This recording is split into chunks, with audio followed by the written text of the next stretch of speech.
Eu cumprimento a todos com a paz do Senhor Jesus Cristo, neste momento muito difícil e muito problemático, não somente em nossa nação brasileira, mas em todas as outras nações, por causa dessa pandemia que se manifestou e tem causado várias e várias vítimas.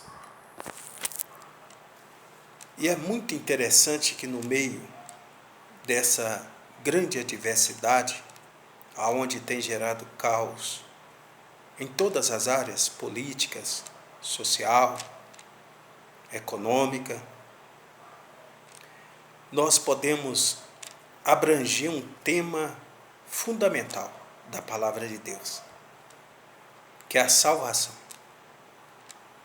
Este é um tema extraordinário e propício para ser falado nesse período tão caótico que nós estamos vivendo, aonde a sociedade se encontra aterrorizada.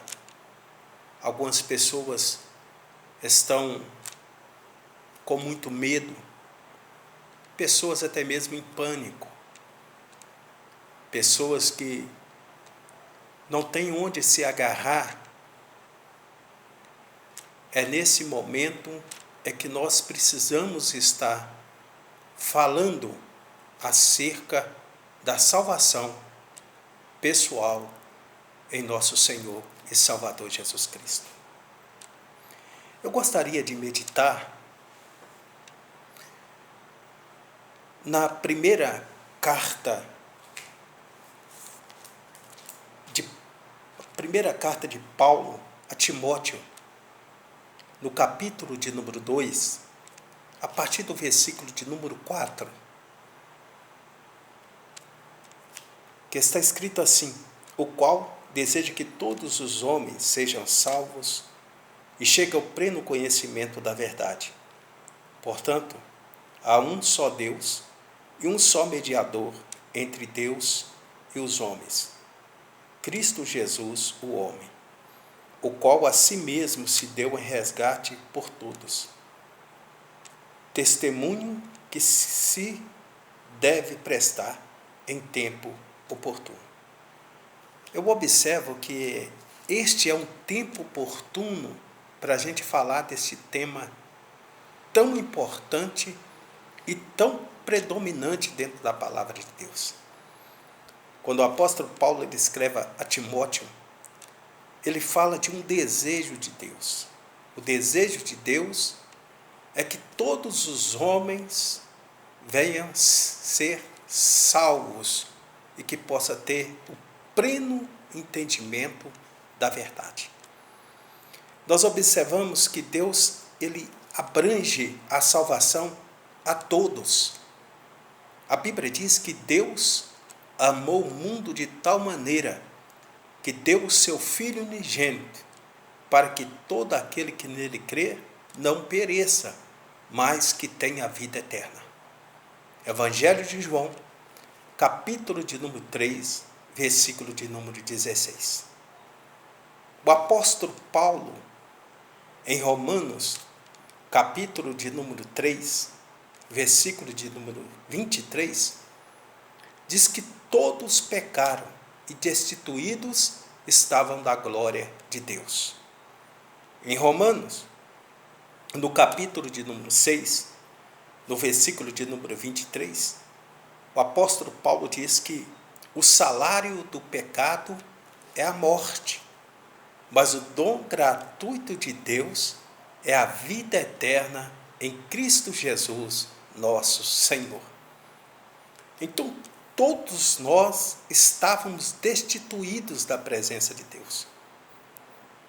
E essa separação, essa barreira que estava entre nós e Deus, é o resultado dos nossos pecados e das nossas iniquidades, que nos fez separação entre nós e Deus.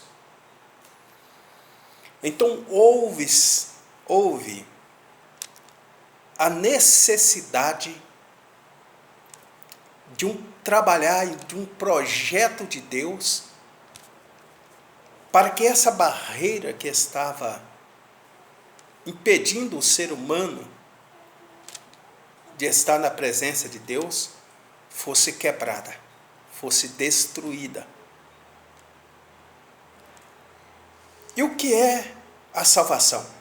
Como pode ser definida a salvação? Primeiro, a salvação é uma milagrosa transformação espiritual. É operada na alma e na vida da pessoa que, pela fé, recebe Jesus Cristo como seu único Salvador. Em Efésios, no capítulo de número 2,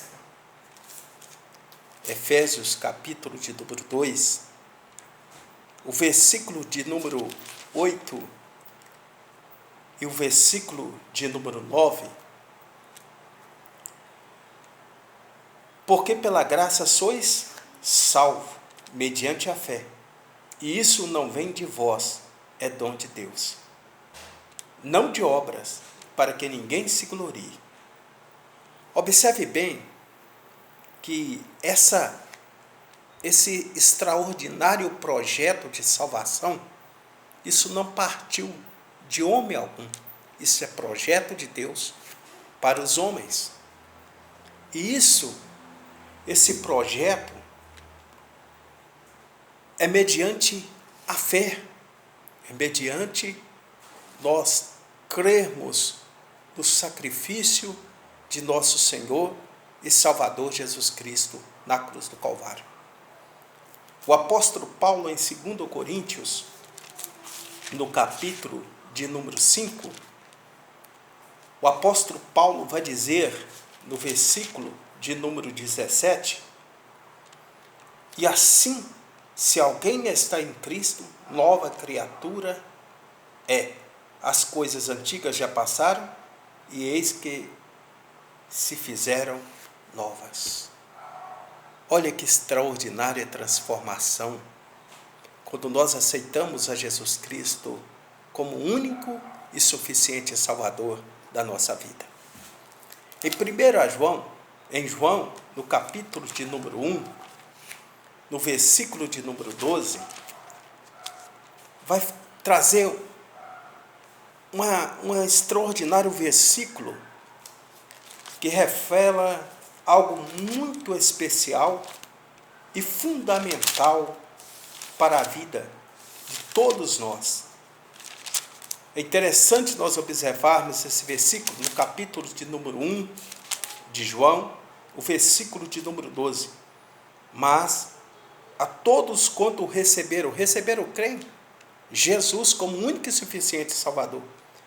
Deu-lhes o poder de serem feitos filhos de Deus, a saber, aos que crerem no seu nome. É interessante, meus queridos, porque quando nós aceitamos a Deus, automaticamente nós somos feitos filhos de Deus. O apóstolo Paulo, ele escreve a palavra do Senhor em Atos dos Apóstolos, capítulo de número 4, o versículo de número 12, está escrito assim: e não há salvação em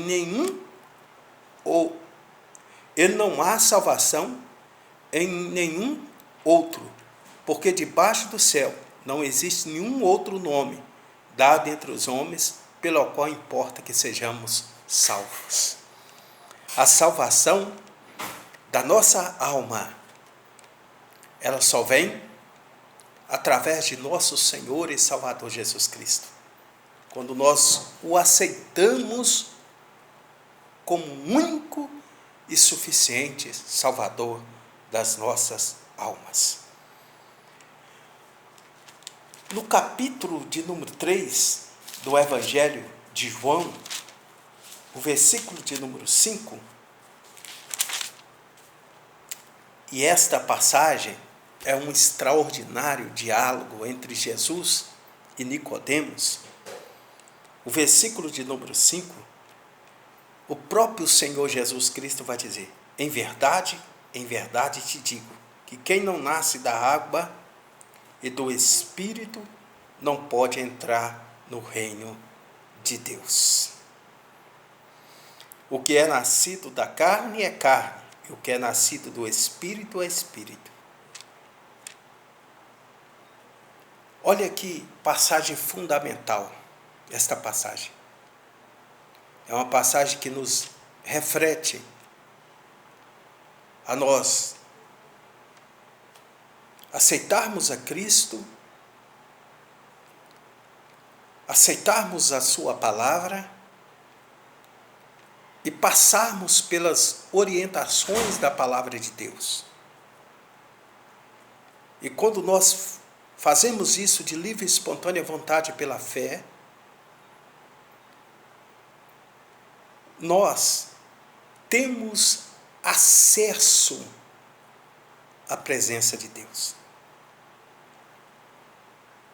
Salvação não significa apenas livramento da condenação do inferno. Porque tem muita gente que às vezes, por medo do inferno,